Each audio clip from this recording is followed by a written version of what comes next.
உயிர் காப்பான் தோழன். ஒரு பெரிய ஏரிக்கரை பக்கத்தில் ஒரு காக்கை, ஆமை, மான், எலி ஆகிய 4 நண்பர்கள் வசித்து வந்தனர். அவை தினமும் காலையில் ஒரு மரத்தின் அடியில் சந்தித்தனர். ஒரு நாள் மாலை மான் அவர்கள் சந்திக்கும் இடத்திற்கு வரவில்லை.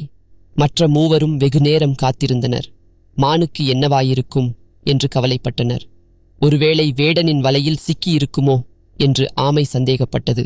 நான் உடனே சென்று பார்க்கிறேன் என்று காக்கை பறந்தது. காக்கை காட்டுக்குள் வெகு தூரம் பறந்து சென்றது. அப்போது மான் ஒரு வலையில் மாட்டியிருப்பதைக் கண்டது. காக்கை உடனே மற்ற நண்பர்களிடம் சென்று மான் வேடனின் வலையில் மாட்டியிருப்பதாக சொன்னது. சிறிது நேரம் யோசித்த பிறகு ஆமை எலியிடம் கேட்டது, உன் கூர்மையான பற்களால் அந்த வலையை உன்னால் கடிக்க முடியுமா? அதற்கு எலி, நிச்சயமாக என்னால் முடியும்.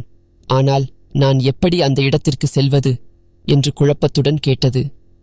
சீக்கிரம் என் முதுகின் மேல் ஏறி உட்கார் என்று காக்கை சொன்னது. உடனே எலி காக்கையின் முதுகில் ஏறி உட்கார்ந்தது. அவர்கள் தங்களுடைய அன்பு தோழனை காப்பாற்ற சென்றனர். அந்த இடத்திற்கு சென்ற பிறகு எலி தன்னுடைய கூர்மையான பற்களால் வலையை கடித்து கிழித்தது. மானும் வலையிலிருந்து தப்பித்தது. ஆமையும் மெதுவாக அந்த இடத்திற்கு வந்தது. 4 நண்பர்களும் மகிழ்ச்சியில் இருந்தனர். அப்போது வேடன் அங்கே வந்தான்.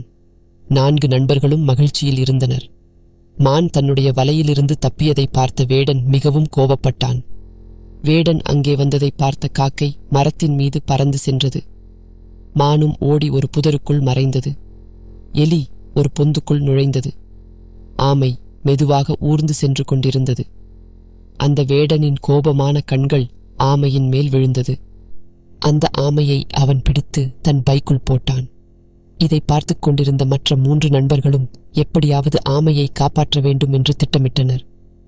அப்போது மான் தன்னிடம் ஒரு யோசனை இருப்பதாக கூறியது. வேடன் வரும் வழியில் நான் புல் தின்பது போல் நின்று கொண்டிருப்பேன். அப்போது வேடன் தன் பையை கீழே வைத்துக்கொண்டு என்னை பிடிக்க வருவான். அந்த நேரத்தில் எலி வந்து தன்னுடைய கூர்மையான பற்களால் அந்த பையை கிழித்து ஆமையை காப்பாற்ற வேண்டும்.